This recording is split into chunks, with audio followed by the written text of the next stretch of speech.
نے پوچھی ہے امامت کی حقیقت مجھ سے۔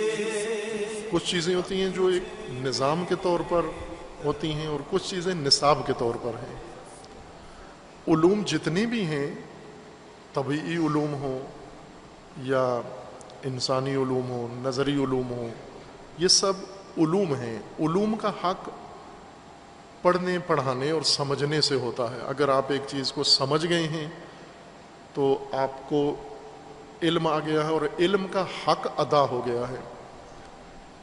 علوم کی ذات، علوم کا مزاج، علوم کی حقیقت تقاضا کرتی ہے کہ انہیں پڑھا جائے، پڑھایا جائے، سمجھا جائے اور سمجھایا جائے، اور اگر یہ کام ہو گیا ہے تو علم کا حق ادا ہو گیا ہے۔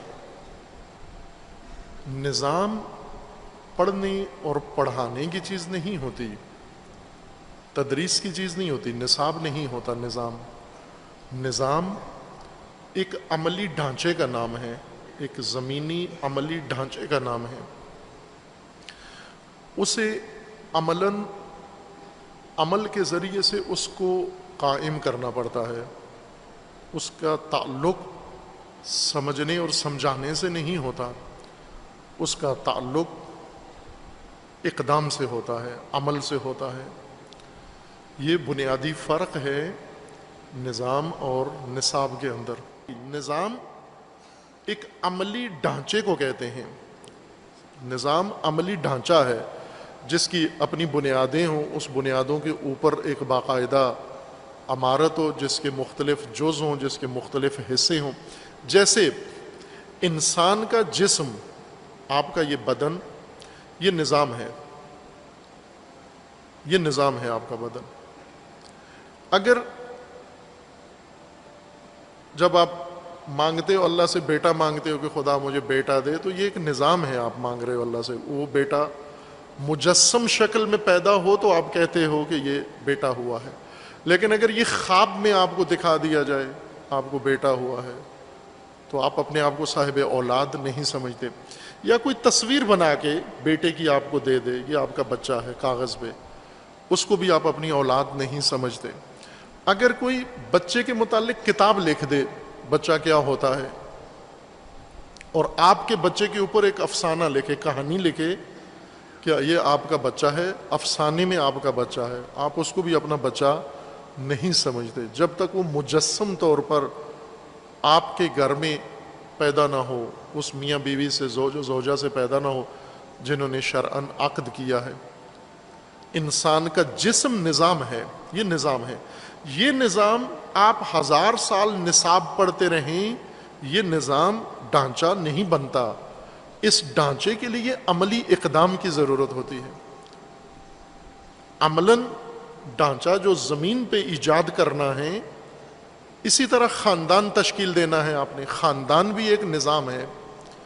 یہ خاندان نصاب بنا دیں آپ۔ خاندان کس کو کہتے ہیں؟ خاندان کے اوپر مجلسیں ہوں، عشرے ہوں، تقریریں ہوں، فضائل خاندان کے بیان کریں، خاندان نہیں بنتا۔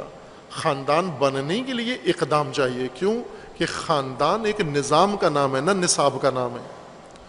تدریس سے کوئی شوہر نہیں بنتا، تدریس سے کوئی زوجہ نہیں بنتی، تدریس سے کوئی ماں نہیں بنتی، تدریس سے کوئی باپ نہیں بنتا، تدریس سے کوئی دادا نانا نہیں بنتا۔ یہ سب نظام ہے، اس نظام کے ایجاد کرنے سے نظام قائم ہوتا ہے۔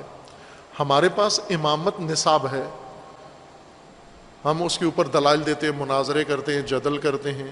خوب 1000 سال کرتے رہو یہ جدل، ہرگز امامت قائم نہیں ہوگی جب تک امامت کو ایک نظام کے طور پر نہیں سمجھو گے، اور امامت کے نظام کے لیے جب تک زمین کے اوپر اس کے اجزاء، ارکان اور بنیادیں قائم نہیں کرو گے، اس کے ستون قائم نہیں کرو گے، یہ نظام ہرگز وجود میں نہیں آئے گا۔ تمہاری ذہنی تصویروں سے، تمہاری تقریروں سے امامت پہ کوئی اثر نہیں پڑتا۔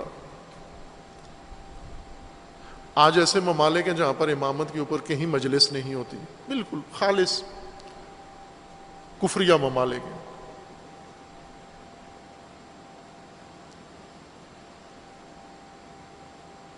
جہاں ایک بھی شاید شیعہ نہ ہو۔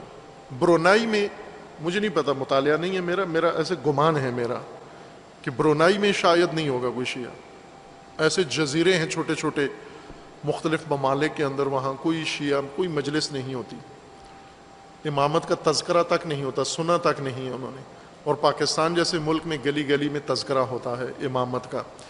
وہ جزیرہ اور یہ جزیرہ دونوں برابر ہیں امامت کے لحاظ سے، کیوں کہ نہ وہاں نظام امامت قائم ہے نہ یہاں نظام امامت قائم ہے۔